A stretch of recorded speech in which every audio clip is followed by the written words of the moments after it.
Kalau dulu kami masyarakat Aceh bilang, kalau ditanya sama orang, Bapak kena tsunami enggak? Oh enggak, kami tinggal di gunung. Yang kena tsunami itu di laut. Hari ini, Bapak kena banjir enggak? Oh enggak, kami tinggal di laut. Yang kenanya yang di gunung. Jadi dari gunung kami sudah merasakan, dari laut juga sudah merasakan.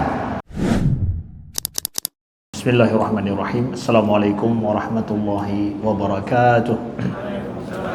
Alhamdulillahirabbil alamin, hamdan katsiran thayyiban mubarakan fih. Allahumma shalli wa sallim wa barik ala sayidina Muhammadin wa ala alihi wa sahbihi wa sallim. Subhanaka la ilma lana illa ma 'allamtana innaka antal alimul hakim. Allahumma 'allimna ma yanfa'una wanfa'na bima 'allamtana wa zidna ilma. Amma ba'du. Alhamdulillah, segala puji hanya bagi Allah. Salawat dan salam senantiasa tercurahkan kepada baginda Rasulullah sallallahu alaihi wasallam, kepada keluarga beliau sekalian, kepada para sahabat, para tabi'in, tabi'in wa man tabi'ahum bi ihsan ila yaumiddin.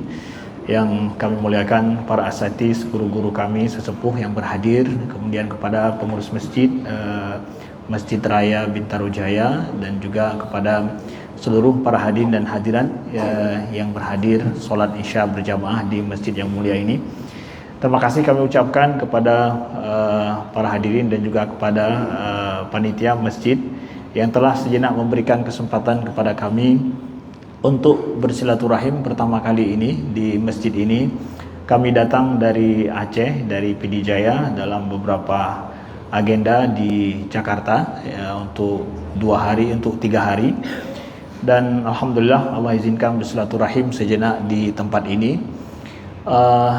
Ada beberapa poin, sekitar 3 poin yang ingin kami sampaikan dalam pertemuan yang singkat ini, mudah-mudahan tidak sampai 30 menit.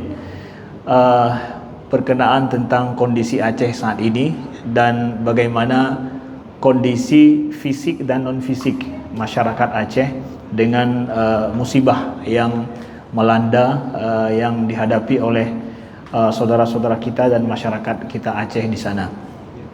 Kami selaku yang hidup dan juga membersamai ya, saudara-saudara kita yang kena musibah di Aceh, mungkin yang pertama sekali kami ingin menyampaikan bahwa rasa terima kasih dan juga jazakumullahu khairan, doa kami kepada seluruh saudara-saudara kami yang saya tahu dari masjid ini juga banyak membantu, mengulurkan tangan kebaikan hati untuk masyarakat Aceh dari sejak awal musibah sampai hari ini. Dan kami sebagai penyambung lidah dan juga mewakili daripada masyarakat Aceh mengucapkan jazakumullahu khairan atas semua bantuan dan niat baik yang telah disalurkan dan akan disalurkan terus kepada masyarakat Aceh di sana, dan kepada seluruh para donatur ya yang telah berbaik hati, baik dari masjid ini dan juga dari luar Aceh secara umum. Kami mengucapkan jazakumullahu khairan atas kebaikan yang telah diberikan ini. Mudah-mudahan Allah balas dengan rizki yang berlimpah, kemudian juga dengan kesehatan iman, kesehatan jasad, dan juga diberkahi hidup dunia akhirat insyaallah taala, amin ya rabbal alamin ya. Kemudian selanjutnya kami ingin menyampaikan bahwa bagaimana kondisi saat ini yang terbaru saudara kita di Aceh ya. Bapak Ibu yang dimuliakan Allah, ada sisi fisik, ada sisi non fisik. Sisi fisiknya, adakah progres daripada penanggulangan bencana ini? Tentu ada progres yang terus terjadi di lapangan, baik dari para relawan yang turun membantu ya, merupakan perpanjang tangan daripada bapak-bapak, ibu-ibu dan juga seluruh rakyat Indonesia, dan begitu juga dari pemerintah. Cuma kami ingin sampaikan bahwa harapan yang kami dapatkan sudah hampir 2 bulan ini itu tidak sesuai. Betul kita ada yang terus membantu, betul pemerintah turun tangan dalam hal ini, betul, tapi tidak sesuai dengan harapan yang semestinya ya. Masyarakat Aceh yang tertimpa musibah bencana itu, yang semestinya saat ini seperti apa progresnya, tidak lamban seperti yang kita dapatkan saat ini. Jadi kondisi ini masyarakat Aceh alhamdulillah sudah kalau ditanya secara non fisik, apakah mereka menerima ini, ya. Kalau secara fisik kami sampaikan masih jauh daripada harapan yang seharusnya terjadi di lapangan. Masih sangat lamban penanganan ini kami sampaikan secara jujur, ya. Nah, secara non fisik masyarakat Aceh sendiri bagaimana, Ustaz? Ya. Kondisi mereka, apakah ada hal-hal yang mengganggu mereka dengan kejadian musibah yang menimpa mereka saat ini? Kalau ditanya masalah imannya orang Aceh, bagaimana, terganggu nggak iman mereka? Saya ingin menyampaikan bahwa masyarakat Aceh menerima ini sebagai takdir daripada Allah dan mereka bersabar terhadap ini. Kalau ditanya mereka menerima, Ustaz, mereka menerima ini sebagai takdir daripada Allah dan mereka bersabar terhadap ini. Ya, mereka bersabar terhadap ini. Apakah mengganggu iman mereka? Insya Allah nggak akan mengganggu iman mereka. Dengan musibah yang terjadi saat ini tidak akan mengganggu. Justru dengan sabarnya orang Aceh sampai hari ini, Bapak merasa, kita yang di luar Aceh merasa nampaknya sudah oke, ya. Itu oke itu karena sabar. Kita merasa nampaknya lebih baik, lebih bagus kondisi ini karena masyarakat Aceh bersabar. Kalau seandainya masyarakat Aceh yang terkena musibah ini tidak bersabar dengan musibah yang terjadi saat ini dan lambannya penanganan sampai saat ini, maka lain lagi ceritanya. Masyarakat Aceh tidak akan menggadaikan iman mereka hanya dengan dengan terjadi musibah ini dengan berbagai macam bantuan iming-iming, tidak, insya Allah. Apa yang terjadi dengan tsunami dulu itu telah banyak menempa mereka, ditempa dengan kondisi yang kesulitan dan kesusahan, itu ya. Itu terjadi dengan masyarakat Aceh dan mereka bersabar terhadap itu. Jadi Bapak tidak perlu mengkhawatirkan bagaimana dengan ini. Tapi di belakang daripada itu, apanya yang bisa kita lakukan sebagai wujud tanggung jawab kita, ya, selaku seorang umat muslim dan selaku saudara seiman dalam membantu masyarakat kita di Aceh yang kondisinya seperti ini saat ini. Terkhusus ketika bulan Ramadan sedang diambang pintu. Maka kami mengharap dari saudara kami, perpanjangan lidah daripada saudara-saudara lain yang di Aceh yang tertimpa musibah, teruslah membantu masyarakat Aceh yang terkena musibah ini sampai setahun 2 tahun yang akan datang. Tapi kita katakan pendeknya ini, jangka pendeknya ini setahun ini, masyarakat Aceh harus terus dibantu. Dengan kondisi saat ini 2 bulan itu sungguh sangat masih jauh daripada harapan. Maka kami sangat membutuhkan sampai setahun itu, ya, kami akan terus sangat memerlukan uluran tangan dari saudara-saudara kami. Dan masyarakat di Aceh di sana yang terkena musibah langsung mereka sampaikan harapan besar mereka itu dari para relawan yang langsung. Ya, tentu harapan besar dari pemerintah, jelas. Tapi mereka sangat menggantungkan harapan dengan para relawan. Karena apa? Karena para relawan ini yang langsung bisa memenuhi hajat apa yang mereka butuhkan. Apa yang dibutuhkan langsung mereka bisa minta. Dan kondisi saat ini sudah mulai agak sepi. Ya, mungkin di awal bulan pertama kita dengan empati yang besar, ya, kemudian banyaknya viral gambar-gambar, video-video, kita merasa terenyuh, ya. Algoritma itu mungkin nggak selalunya naik. Algoritma itu boleh jadi turun. Boleh jadi sekarang, oh kita nampaknya nggak banyak lagi lihat video-video, ya. Nampaknya sudah oke, ya. Tidak, kondisi tidak sedang oke. Kondisi dalam kondisi masih jauh daripada harapan itu. Maka teruslah membantu walau algoritma tidak sampai kepada Bapak. Maka saya sampaikan secara jujur, sampai setahun itu sangat kita butuhkan. Memang secara kejiwaan tidak banyak korban Bapak Ibu, ya, tidak sama dengan tsunami dulu. Tetapi dari sisi kerugian harta benda, ya, ini sangat luas dan lebih dahsyat daripada tsunami. Kalau dulu kami masyarakat Aceh bilang, kalau ditanya sama orang, "Bapak kena tsunami enggak?" "Oh enggak, kami tinggal di gunung. Yang kena tsunami itu di laut." Hari ini, "Bapak kena banjir enggak?" "Oh enggak, kami tinggal di laut. Yang kenanya yang di gunung." Jadi dari gunung kami sudah merasakan, dari laut juga sudah merasakan. Nah, kondisi yang seperti ini Bapak Ibu yang dimuliakan Allah, mudah-mudahan bisa menjadi pengingat kepada Bapak Ibu bahwa sesungguhnya sampai setahun ini sangat kita butuhkan. Dan terlebih ini bulan Ramadan di depan kita. Ya, dengan kondisi yang tidak sesuai harapan ini, bulan Ramadan di depan kita, ingat-ingatlah masyarakat di Aceh yang kalau kita berbuka puasa lengkap, mungkin kami di sana tidak berbuka puasa dengan lengkap, bahkan mungkin sahur pun belum tentu semuanya mendapatkan bisa makan sahur. Ya, ini mudah-mudahan perlu kita ingat bersama. Nah, poin yang terakhir adalah yang ingin kami sampaikan, dan ini sungguh sangat buat renyuh masyarakat Aceh dan hati kami. Ketika ada orang yang mengatakan bahwa itu yang terjadi di Aceh itu laknat daripada Allah dan azab daripada Allah kepada orang Aceh. Ya, ada yang mengatakan bahwa tuh yang terjadi dengan orang Aceh itu azab dan laknat Tuhan. Karena ini, karena itu. Secara sejujurnya di dalam Al-Quran kami ingin sampaikan bahwa Allah Subhanahu wa Ta'ala di dalam Al-Quran memakai ada 3 istilah.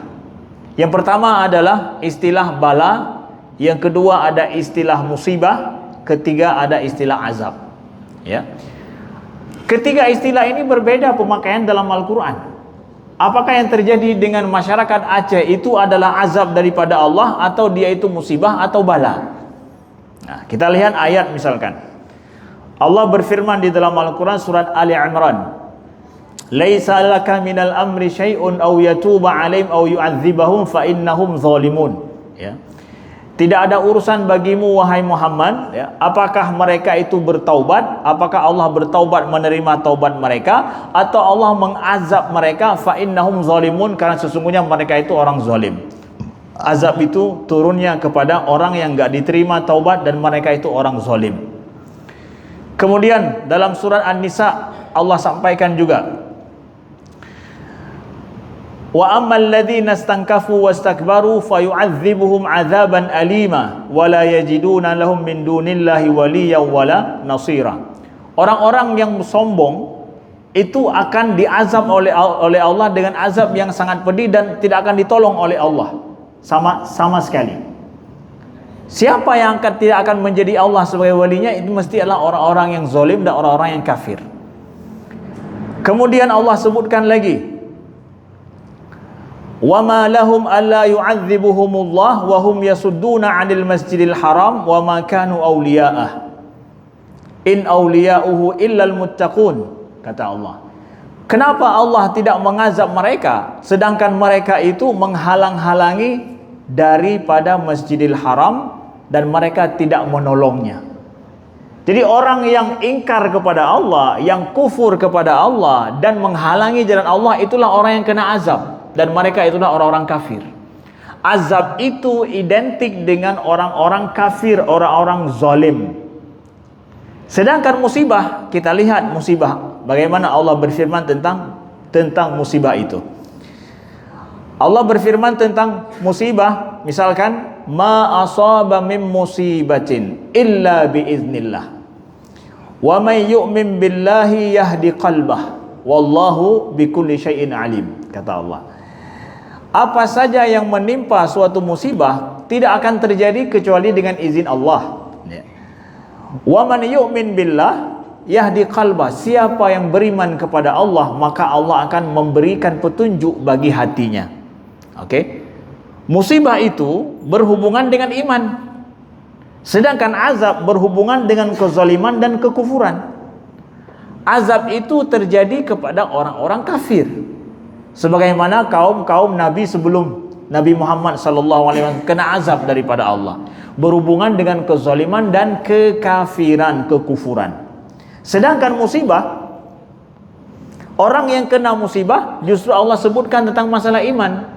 Ya, ma asaba min musibatin illa biiznillah wa may yu'min billah yahdi qalbah. Yang terjadi, orang yang terjadi musibah, Allah sebutkan masalah iman. Wa basyiris sabirin alladzina idza asabathum musibatun qalu inna lillahi wa inna ilaihi raji'un. Berikan kabar gembira kepada orang-orang yang bersabar. Siapa mereka? Apabila terjadi musibah kepada mereka, mereka mengatakan apa? Inna lillahi wa inna ilaihi raji'un. Jadi orang yang kena musibah itu justru bangkit imannya kan. Musibah itu berhubungan dengan orang yang beriman. Jadi kalau dikatakan bahwa tuh yang terjadi dengan orang Aceh itu azab, laknat, yang terlaknat itu orang kafir jelas. Ya, orang kafir, orang yang zalim, ya. Orang yang kufur kepada Allah. Tetapi musibah boleh terjadi bagi orang yang beriman, boleh terjadi bagi orang baik, boleh terjadi bagi siapapun, nggak ada masalah. Boleh terjadi gara-gara sebab atau tanpa sebab musibah itu. Bahwa dalam hidup kita terjadi musibah kapan saja dan di mana saja, siapa saja, dan tidak ada berhubungan dengan murkanya Allah musibah itu. Tapi kalau azab berhubungan dengan murka Allah. Tetapi kalau musibah tidak langsung berhubungan dengan murka Allah. Contoh, Nabi Muhammad SAW beliau punya 7 orang anak, putra putri beliau. Berapa orang meninggal masa hidup Nabi SAW? 6 ya. 6 orang meninggal semuanya masa hidup beliau. 1 orang anak meninggal, itu musibah nggak bagi seorang ayah? Hah? Musibah. 6 orang anak meninggal, 6 kali musibah. Itu untuk anak beliau saja. Apakah Allah murka benci sama Nabi Muhammad? Enggak. Tapi itu kenapa terjadi? Boleh terjadi musibah dalam hidup siapapun. Tidak ada berhubungan dengan kezaliman dia, dengan dosa dia kadang, ya. Maka yang terjadi dengan masyarakat Aceh itu adalah bukan azab. Apalagi dikatakan dengan laknat, ya. Tapi apa juga yang terjadi itu adalah musibah dari Allah. Itu berhubungan dengan iman. Orang yang beriman terkena musibah, apa? Qalu inna lillahi wa inna ilaihi raji'un. Ulaika alaihim salawatun min rabbihim wa rahmah wa ulaika humul muhtadun. Yang mengucapkan inna lillahi, teringat akan Allah dengan musibah itu, imannya bertambah. Allah puji dia dengan apa? Ulaika humul muhtadun. Mereka itu orang yang dapat petunjuk. Musibah itu hubungan dengan iman, bahkan boleh dicintai Allah setelah itu. Yang ketiga ada istilah bala. Bala ini apa? Bala ini adalah berhubungan dengan sesuatu yang sifatnya ujian. Baik sesuatu itu kita sukai atau tidak kita sukai. Kalau musibah itu sesuatu yang jelas tidak kita sukai, tapi terjadi tanpa kadang bukan gara-gara dosa, bukan gara-gara sebab kita. Tapi kalau musibah hal yang tidak kita sukai, ya betul. Bala beda lagi. Kalau bala itu sesuatu yang kadang kita suka atau tidak kita suka, itu namanya bala. Kata Allah dalam Al-Quran, wa nabluukum bisyarri wal khairi fitnah. Dan kami uji kalian dengan apa? Dengan sesuatu yang syar, yang enggak kalian suka, wal khair, dan yang kalian suka, sebagai ujian, kata Allah, fitnah. Begitu juga kejadian dengan Nabi Ibrahim.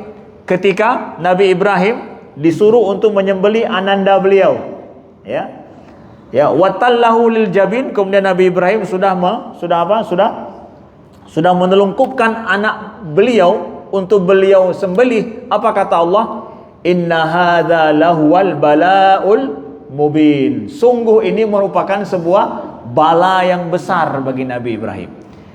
Bala itu adalah berhubungan tentang ujian bagi seorang hamba. Ujian itu boleh jadi hal yang dia suka atau tidak dia suka. Yang kita senang, dapat anak kita senang, alhamdulillah. Dapat rizki kita senang, dapat jabatan kita senang. Ini jabatan musibah atau bala? Kalau kita senang, yaitu bala. Allah boleh menguji kita dengan hal yang kita senang. Jangan dipikir bahwa kalau udah senang, oh Allah sayang sama saya. Kenapa? Ini yang saya dapat yang senang-senang gitu. Terus kalau kita dapat sesuatu yang enggak kita senang, Kedua-duanya bala. Bala itu bermakna ujian daripada Allah Subhanahu wa taala. Maka Bapak Ibu yang dimuliakan Allah, kami bukan ingin membela diri mengatakan bahwa orang Aceh muji diri sendiri, enggak. Al-Quran menyampaikan kepada kita dengan tegas, azab itu bagi orang zalim dan bagi orang kafir, bukan bagi orang-orang yang beriman kepada Allah Subhanahu wa taala. Sedangkan orang Aceh ini orang apa? Karena saya turun di lapangan ya, ketika membantu saudara-saudara kita itu ada yang tanya, Ustadz, kita ini orang Aceh kok diuji sama Allah dengan ujian yang berat. Ada tsunami dulu, kemudian ujian banjir saat ini juga. Apa dosa kita? Ya, apa dosa kita sehingga kita diuji lebih berat daripada saudara-saudara kita yang lain? Tapi kalau kita lihat kebiasaan kita, nampaknya kita lebih baik daripada saudara-saudara kita yang lain. Maksiat di tempat kita nggak sama dengan di Jakarta gitu. Ya, bahkan teman-teman yang sudah pergi ke sana lihat, ketika di Aceh selalu mereka melihat wanitanya berjilbab semua, ya, nggak terbayang apa-apa pun. Tapi di Jakarta kan nggak begitu. Kenapa kita yang kena, nggak orang Jakarta? Nah, inilah yang saya sampaikan. Kalau azab itu gara-gara dosa, pelanggaran terhadap Allah, ya, siapa yang banyak melanggar dia kena azab. Tapi kalau ini musibah, bukan gara-gara masalah yang berbuat dosa. Musibah itu boleh terjadi bagi orang mukmin, boleh terjadi bagi orang yang disayang Allah. Nggak ada masalah itu, ya. Maka yang terjadi ini apa? Adalah musibah dan bala daripada Allah yang boleh terjadi bagi siapapun. Ya, mungkin mudah-mudahan Allah ingin mengangkat derajat masyarakat Aceh, saudara-saudara kita di Aceh, dan mungkin juga mereka lah yang memang mampu menerima ujian seperti itu dalam hidup. Mungkin kalau orang lain yang menerimanya entah kita tidak tahu akan seperti apa. Boleh jadi begitu, kenapa tidak? Nah, maka janganlah ada orang yang dengan serta-merta menyampaikan bahwa tuh orang Aceh memang itu diazab, dilaknat oleh Allah Subhanahu wa taala. Itu sungguh sangat menyedihkan bagi kami orang Aceh, dan itu juga tidak sesuai dengan apa yang Allah sampaikan di dalam Al-Qur'an. Ya, mungkin ini saya yang poin yang ingin kami sampaikan ya. Mudah-mudahan berguna dan bermanfaat. Sekali lagi kami ucapkan kepada seluruh para jamaah mewakili daripada masyarakat Aceh, jazakumullahu khairan atas kebaikan hati yang siap untuk membantu saudara kita di Aceh, dan teruslah membantu karena kondisi di lapangan itu sungguh sangat menyedihkan, apalagi di depan ini adalah bulan Ramadan ya. Dan insyaallah selama setahun yang akan datang, sampai selama setahun ini, masyarakat Aceh akan terus membutuhkan uluran tangan kita demi kehidupan mereka yang lebih layak, dan mereka mendapatkan santunan yang baik, dan juga kewajiban kita selaku umat Islam saling bantu-membantu di dalam terkena musibah seperti ini. Sekian, terima kasih atas segala perhatian, atas segala kekurangan. Mudah-mudahan Allah berikan kebaikan kepada kita semua. Subhanakallahumma wa bihamdika, asyhadu an la ilaha illa anta, astaghfiruka wa atubu ilaika. Wassalamualaikum warahmatullahi wabarakatuh.